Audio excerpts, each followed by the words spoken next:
Life in Accounting, the Where Accountants Go podcast. Life in Accounting is the podcast for everyday heroes like you, working in the accounting profession. Are you ready to hear from accounting influencers, thought leaders, visionaries, and other professionals leading change in the accounting world? Then stay tuned for Mark Goldman, a CPA, the owner of Where Accountants Go, and your host. Welcome to Life in Accounting. Look at your first 5 to 7 years, and you're getting paid to learn.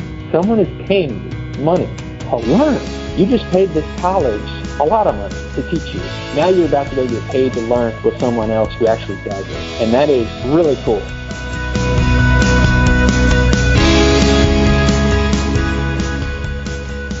Hello, everyone. I'm Mark Goldman, a CPA and your host for Life in Accounting, a podcast production of WhereAccountantsGo.com. That clip was from Grant Farrell, a CPA in the Dallas area whose career took him into the valuation specialty arena. This is definitely going to be an interesting podcast for you if you have any interest in the valuation space or ultimately how to get into that field. You'll hear it early on in the podcast, but Grant basically got into accounting as a career because his life was changing at the time, and he wanted a dependable career path to follow, or a funnel, as he puts it, and accounting was that vehicle for him.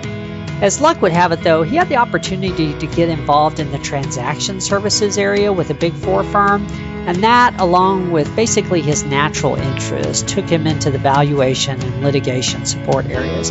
I don't want to spoil the rest of the story, but suffice it to say that Grant not only shares some of his insights into that specialty specifically, but I think he has a lot of good, solid, general career advice that he shares here as well. I think you'll get tremendous value out of this episode. If you do find this episode has been valuable to you, please visit us online at WhereAccountantsGo.com to subscribe to the podcast, or you can do so through your favorite podcast app as well, of course. Also, we have links to all the prevalent certifications there as well. Once again, that site is www.whereaccountantsgo.com. With that, let's go ahead and get started. Here's Grant Farrell. Welcome to the podcast, Grant. Oh, well, thanks for having me, Mark. No problem. Well, I also want to welcome all the listeners to this interview as well. This one's going to be a little unique, as I guess many of them are. I was doing some research, and I came across Grant Farrell because he recently had been recognized by the State CPA Society as a, quote, rising star. And as I looked deeper into his background, I was intrigued by a few things, namely an economics degree, because we don't see those too often among CPAs, or at least I haven't personally. But then also, Grant has a background in valuation and appraisal. And I know those areas are slightly more common, but nonetheless, they're definitely interesting fields. And we haven't had too many guests really go into depth on those areas. So I felt like the audience would get a whole lot of benefit out of this interview. Grant, I certainly want to get into all that, but I know there's much more to the story that I don't know, and therefore our audience as well. I always like to start at the beginning so we get an idea of what the full picture looks like. How did you initially decide to pursue accounting as a possible career in the first place? How about an available job? Is probably the most honest answer to dive more deeply into it. So I always had the public perception that CPAs were highly respected, and just hearing the way people talk about CPAs just kind of told me that they were admired, that it was a reputable profession just from growing up.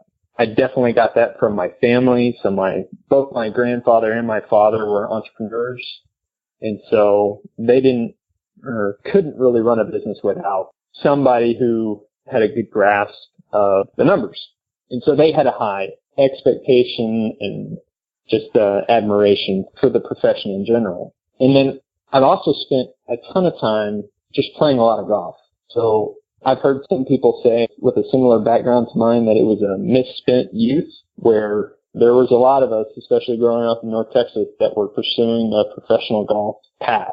And whenever we were out there practicing and playing, we would always run into CPAs, business owners, attorneys, just other professional service people. So you ran into them that way and got a unique perception of CPAs and accountants from that end as well. So just the reputation in general in the marketplace, the reputation from the way my family viewed it, and my own just knowledge of running into them just on the golf course. And then getting into college, just seeing a lot of my friends, major in accounting, watching that path, and as I term now, the funnel of just Big Four firms and how they funnel all the accounting majors from the time they're sophomores in college all the way through the process until their first years in audit or tax. So I was definitely aware of it, and just from the positive reputation all around. Okay. You mentioned an available job in the beginning. Was part of it sort of the security that you knew there was something waiting there? Most definitely. So that's kind of got a funny story to it, which is, going back to where I was just really focused on being a professional golfer. And so I went to college to play golf, and already there's a tension between, well, are you going to be in college to pursue a career in a profession, or are you going to be in college to pursue athletics?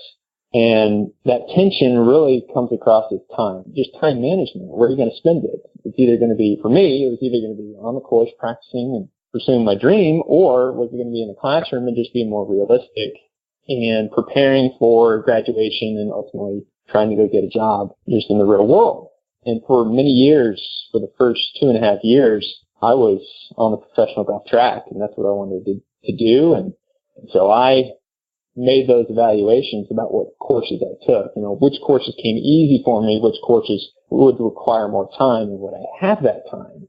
And you mentioned my economics degree. Well, economics just was something that came easy for me. It was a skill set that didn't take a whole lot of time for me. So that decision process just kind of matched up with what I wanted to do, which was play golf, and I could still get a degree in economics and still have enough time to pursue my dream of being a professional golfer.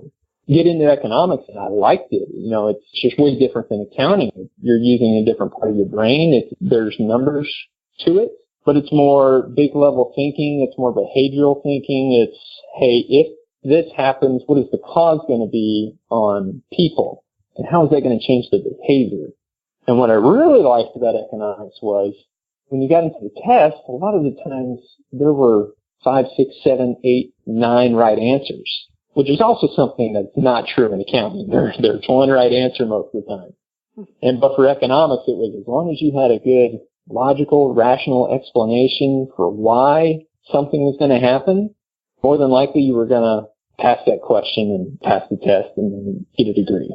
Interesting. Now, I noticed it looks like you pursued your graduate courses in accounting immediately after getting your economics degree. So were you coming up towards graduating with the economics degree and deciding that maybe you wanted to do something different at that point? Or? Yeah. So I guess I kind of led into that story of 2.5 years. I was focused on becoming a professional golfer, but then I had an injury. And that injury, that process of just kind of working through that injury, the rehab, and then the timeline of college and when that graduation date was coming, it became very apparent to me that I was not going to become a professional golfer, at least within the timeline that I thought I needed to. So it was, and it also helped that I also had my eyes open that I wasn't that good anyways. And there were a lot of good players out there. And so it was a humbling experience. So the last half of my college career was just a lot of soul searching, a lot of identity searching. It was a pretty interesting time in my life because, for many people, just trying to make so many big decisions in college that are going to set you up for a certain path, and you're freaked out that you're going to make a wrong decision and you're going to go down the wrong path. And I was no different. I was definitely, having these thoughts in my head. And so while I enjoyed economics, I was looking at the job market and realizing there wasn't really a job that interested me that was available for an economics major. And with golf not having a future, and with me looking at my degree and the opportunity that provided, just didn't like the option. And so that's where having friends who were already in the accounting department and they were telling me, hey, this is the opportunity we're looking at. And it really just seemed real appealing because, that funnel that I mentioned, it's like, man, the next 2-3 years of your life are already kind of planned out, and it's going to get you that first job, and it's going to look really good on your resume because it's with a Big Four firm or a large mid-level firm, and it just gives you more runway to really figure out what you want to do with your professional career. And so just talking through with more people about, you know what, that sounds more appealing to me because I felt like my life had just got flipped upside down. You know, my focus was on one thing and that thing got taken away from me. So, you know, what do you do with that? And so that option of switching gears and studying accounting, because I knew there was some opportunity after I got all the required studies under my belt. And so I was considering doing that at the U where I graduated with an economics degree, or at another school, and that other school ended up being UTD. And so I ultimately chose UTD to do that and get all the accounting courses I needed in a relatively short period of time so that I had enough hours to sit for the CPA. And at the time, that's all the Big Four really required was you're hireable as a first year if you're able to sit for the CPA. And so that was my goal. That's where I switched tracks and just dove heavy into accounting just because I saw the opportunity that was there. Okay. What was your first accounting job out of college? First accounting job was with KPMG. I was in audit. Okay. Any particular team or specialty? So they put me on the financial services team. So that was insurance and banks and a lot of non-traditional businesses that I didn't expect. So I was expecting going in there to do, you know, manufacturing or distribution, you know, companies like that. And I ended up getting a challenge right off the bat. So doing financial services was a challenge. It's just things are a little bit more complex when you're dealing with money as an asset and selling of money at different rates or trying to risk businesses and then trying to properly account for the liabilities that you just took on. And it's a little bit different than just, hey, we sell this widget and this widget costs X amount and we sell it for 2X and the rest are expenses. So yeah, it was financial services, learned a ton. I was swimming in the deep water very early. Okay. Did that launch your career into the valuation space eventually? I mean, is that how you got started down that path, or take us forward from there? Yeah, eventually it did. So I spent 2 years in audit and then moved over to a subgroup called transaction services. And transaction services was basically doing, as I term it, it was audit on steroids. You were helping companies buy or make acquisitions of other companies. And you were performing audit steps in due diligence to trying to give the buyer comfort about what they were buying. And I was sitting on a project one day and we were beating up EBITDA. So that typically what you do in those situations is, you know, transactions are structured based on some sort of EBITDA times a multiple. You know, in that group, we were hired to go beat up EBITDA. So give me a good EBITDA number to which I'm going to apply a multiple to. Like, okay, no problem. We can come in there. We make 15 or 20 adjustments and it takes EBITDA from, say, $1 million down to $650,000 or, you know, whatever it is. And then at the end of the day, you're going to throw a 4 or 5 or 8 multiple on it to come up with the value of the business. So I was looking at this project and looking at all the work that we just did and saw that we had beaten up EBITDA and done a good job. And then they took that number and they threw an 8, multiplied it by 8. And that's what they were going to pay. And I just asked the question. I was like, well, where'd the 8 come from? And the senior on the job was saying, well, it came from the buyer. That's just the number they want to use. I was like, well, why isn't it 6? Or why isn't it 10? Or 2? You know, what makes it 8? And he didn't know. But that was valuation. And that was my first real exposure to it. At that point, I didn't really know much about the valuation world, but I just saw that it was 8 times more important than what I was doing. And so just through that luck, just started doing more research on it and then met some people who worked in the industry. And through those conversations, an opportunity arose to join a firm called Erickson Partners. And it was a 3-man shop at the time. And they offered me the job and I took it because I was just, you know what? Hey, audit's great. I learned a ton and transaction services is great. I learned a ton, but I think I'm more drawn toward understanding why we're multiplying it by 8 than if we're multiplying it by 2 or 3. And so that ultimately was how I got into valuation, was just curiosity. Okay. So what was Erickson Partners exactly and what was your role? So at that time, my role was the low man on the totem pole. We were a group of 4 strong, and it was made up of a couple ex-Big Four valuation experts. One of them had led the national valuation group for his particular Big Four firm, and then hit mandatory retirement, but he still had energy, and he and his son wanted to go start and open up their own firm, and they had a particular niche, and that niche was in oil and gas, and it was in professional sports. And so when you wonder how the three-man firm can really compete with the Big Fours or a regional-sized accounting firm that also had valuation practices, you had to have a niche. You had to be the expert in a certain industry that people all over the world would want to talk to that guy. And so I just got real lucky and ended up at that firm with that expert. Wow. Okay. Well, you were fourth in command at that point. Yeah. That's how I tell everyone is I was number 4. So, and as long as they don't ask the follow-up of, well, how many people were there, then we're good. That's right. Now, this was, a little over 10 years ago, or was it longer that you started with Erickson? Yeah, so I started about a year before the financial crisis. So this was May of 2007 that I joined Erickson. Okay, so I was just trying to get an idea about how long you've been in the valuation space. Okay. How long were you with Erickson Partners? So I was with Erickson Partners for 11 to 12 years, I guess that's right. We went through our own acquisition during that time. So while the name changed in the door, I was still sitting at the same desk with the same chair and doing the same thing. So I consider it one and the same, even when the name changed on the door. Oh, okay.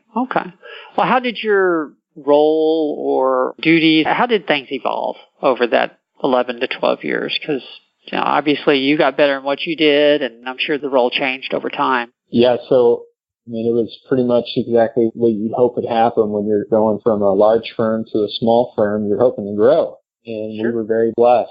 And we grew at the point in time that we were acquired. We were 4 to start out, and we were 7. So almost doubled ourselves in that time, which is a lot for a firm of that size.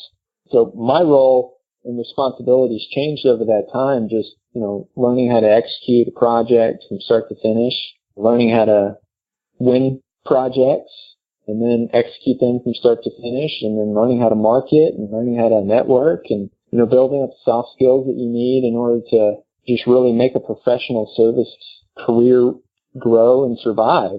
When you're at a smaller firm, you're wearing a lot more hats, and I love that. I love being able to understand and be an expert at how to do valuation, but then I also like the opportunity of being able to manage people sooner than many others get to. And, I even like just doing the stuff that needed to be done, just like, we ran out of coffee. We need to go pick that up on your way into the office, So everything is not decentralized into highest and best use yet. You're still, hey, we got to get this done. Let's figure out how to do it. We're all a team here. When you're that small, it's a family. So it's not the corporate tone of, making sure that everyone is doing their highest and best use just isn't there. And it's just, for me, I really enjoyed that. It just felt like a lot warmer environment. Okay. Yeah, I'm curious, what skills or characteristics, abilities do you feel are key to being successful in the valuation space and versus a typical accounting position? Is there anything that you found that you needed to brush up on, or areas you needed to grow in that sort of didn't come with the accounting degree? Yeah, absolutely. There's a lot. So one thing that may come as a disappointment to the listeners who are maybe in college, but the learning never stops. So even now, I'm still trying to learn new things to make myself better, more competitive in the marketplace. Valuation is unique because you really need 3 different skill sets as far as technical skills in order to be successful.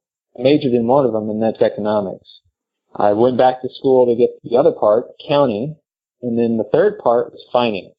And you really had to blend all of them together in order to be effective at the valuation. And the finance was the one I didn't have until I got into valuation and again, more deep dives. The CFA does a great job of providing some incredible study material for their exam. And it's a great place for someone like me who, I had accounting, I had economics, but really didn't have any finance background, was to go just pick some of those books up at half-price books and just start working through them, just start working the problems. And so I could understand and talk the terms to my clients and to even, my coworkers.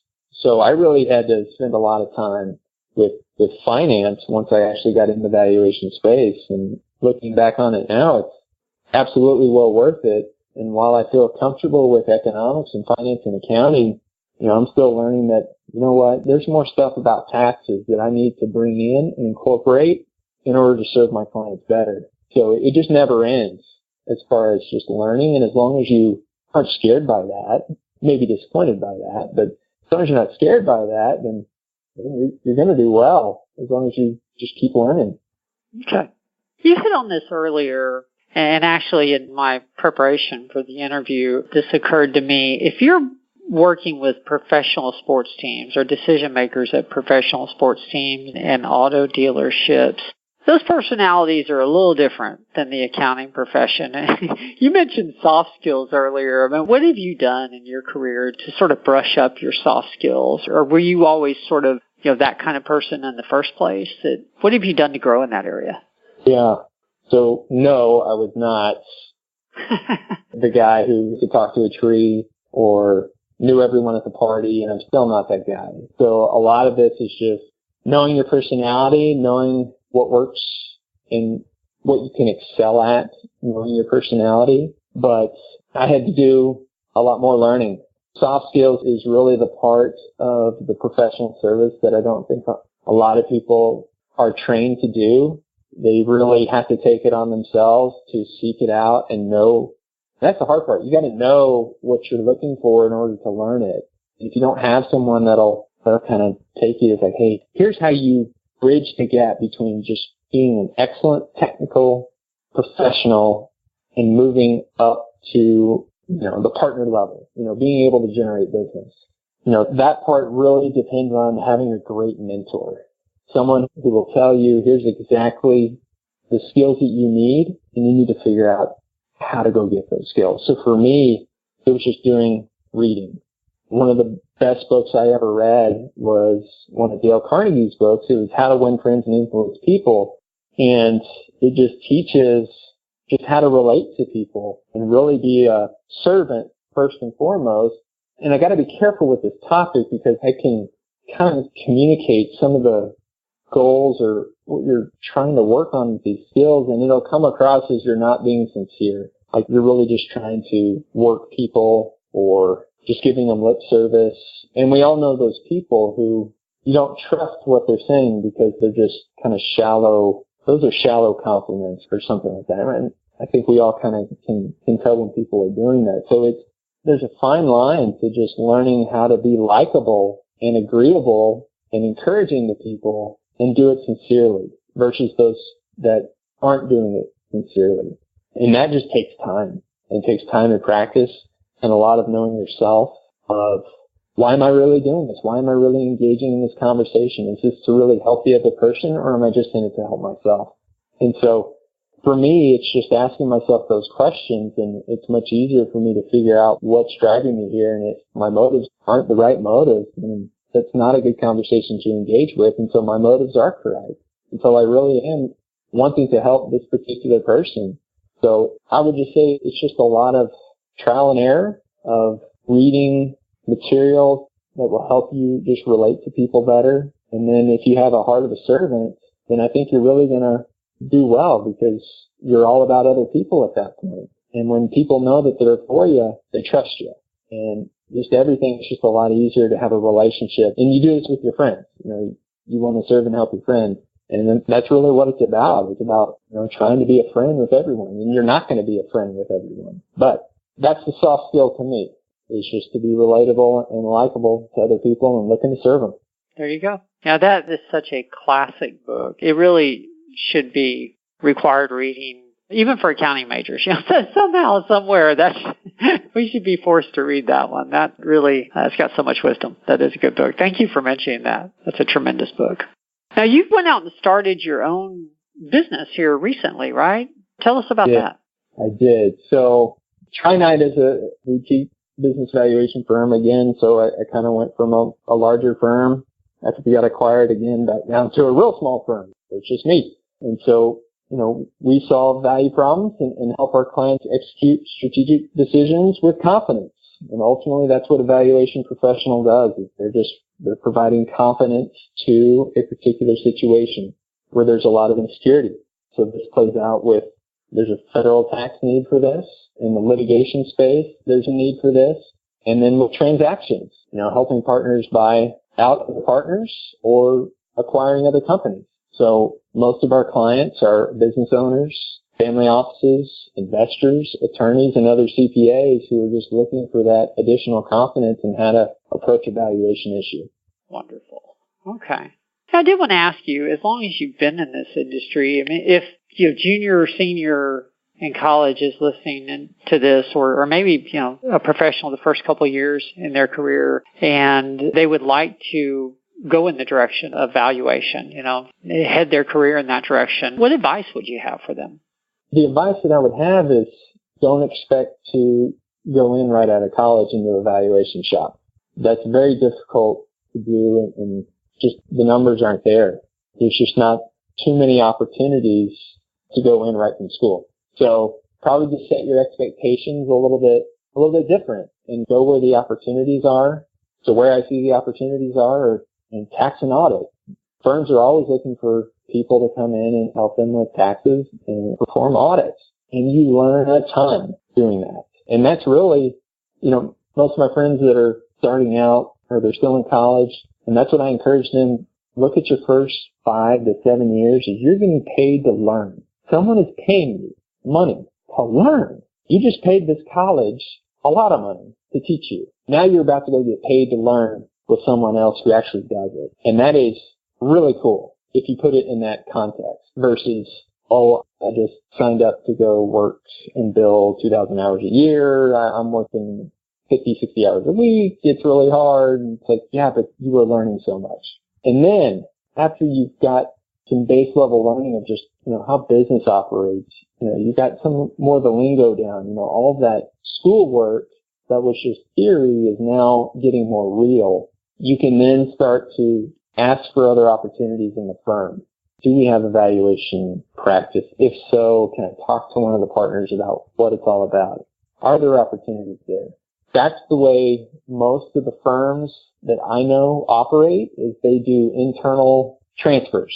So rather than go hire a first year out of school and not know how he works and not know really the quality of the professional that they're getting, they would, for those specialty groups like valuation, they would much rather take a highly rated audit or highly rated tax professional and just bring them over into a different group. It's lower risk on them, and they don't have to do a lot of the training that goes on, for the first and second year guys. So I think realistically, that's the way most of it happens.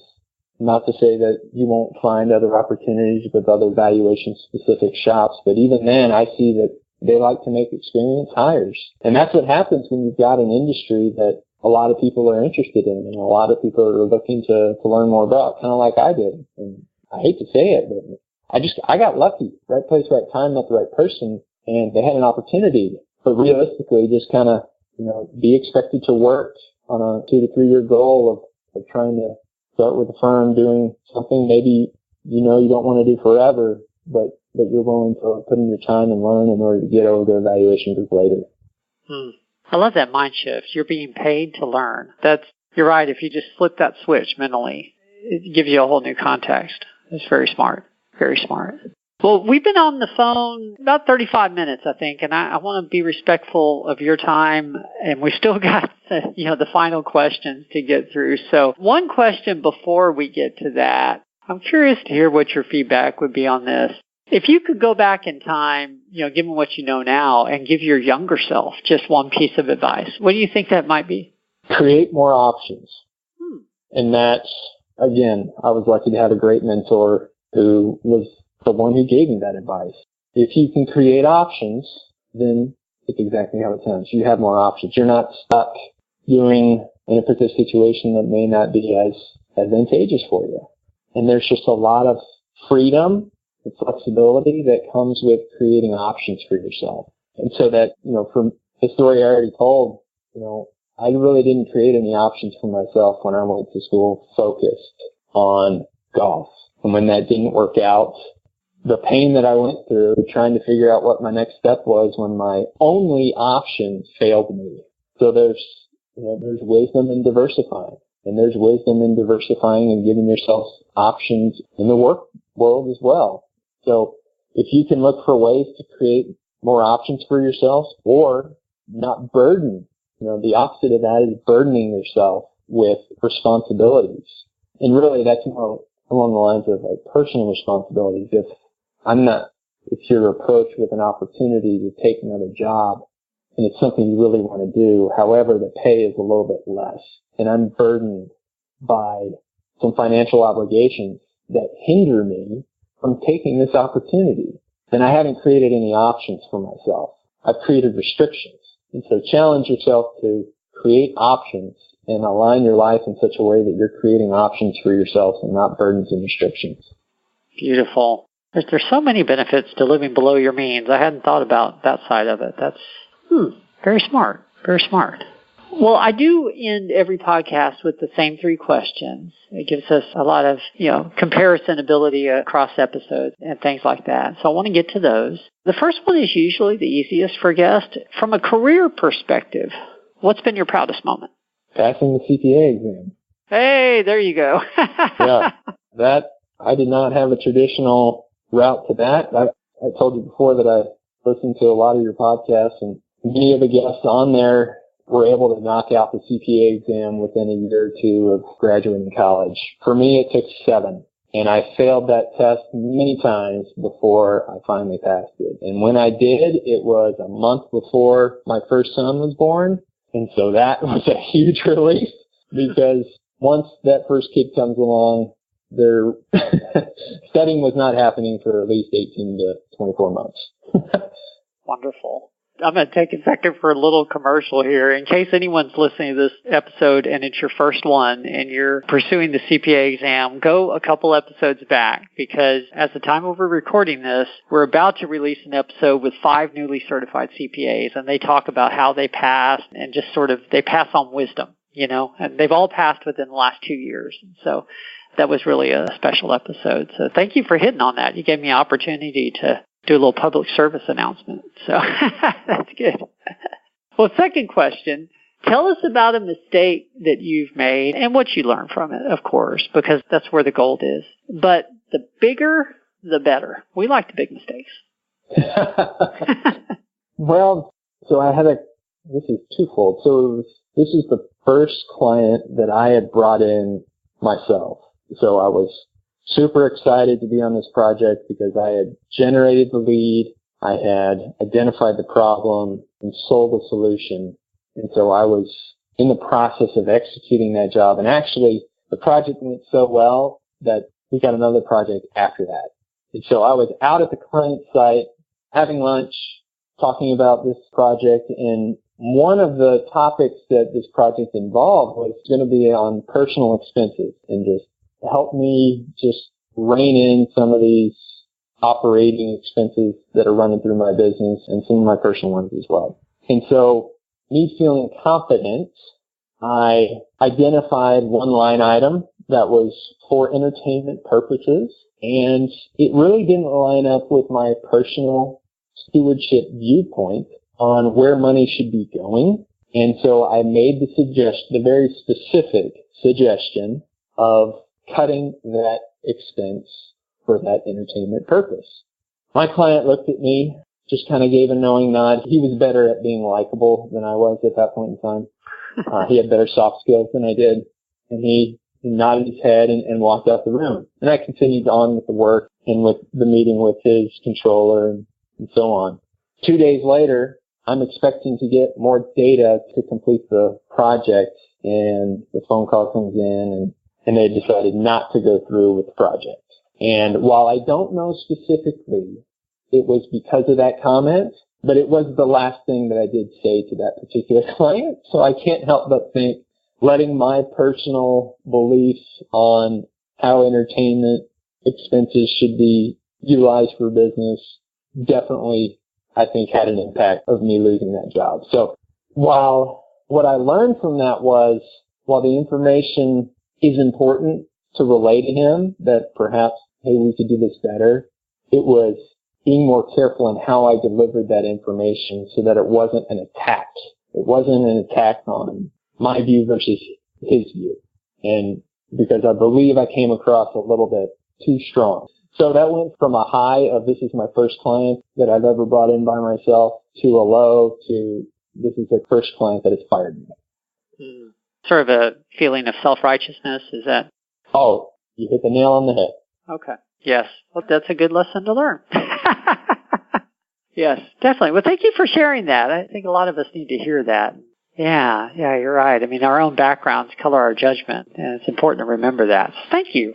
It's very transparent. Thank you. Well, last question, and then we'll go ahead and close it down. And you may have mentioned this already, but what is the best piece of advice that you have ever received? Yeah, I would go back to create options is the best piece of advice that I've ever received. That just seemed to open up my mind to just a different way of thinking when I was very much just on the track of, hey, this is what you do. You're an associate and you work for 2 years and you work hard to get promoted to senior associate and you do that and you do a good job so that you can get promoted to manager and so on and so forth. And so I was in that linear thinking and not thinking about creating options because I really only thought of one option. It was this career on this track and it was partner or bust. And having that experience already with my failed golf career, it really rang home how I was not creating options for myself. I was not diversifying my risk very well. And that is the best piece of advice that I've ever received. Well, that is good advice to end this on because our podcast, that's what it's all about, is showing people all the different options that there are with the accounting background that we all have. So thank you very much. Well, for our audience, this has been Life in Accounting, a podcast production of WhereAccountantsGo.com. If you haven't yet visited the website, you can find the show notes for this, of course. We're going to put a link to the book that was mentioned as well. And once again, that site is www.whereaccountantsgo.com. You'll find the show notes for all our episodes there, whereaccountantsgo.com. On that note, do you have any final thoughts you'd like to leave with the audience or words of wisdom? Well, I would say to the younger crowd, just enjoy the journey. It's a fun one. Yes, so true. Well, Grant, thank you again for joining us. And to the audience, thank you for joining us as well. We will see everyone next week. There's more to come.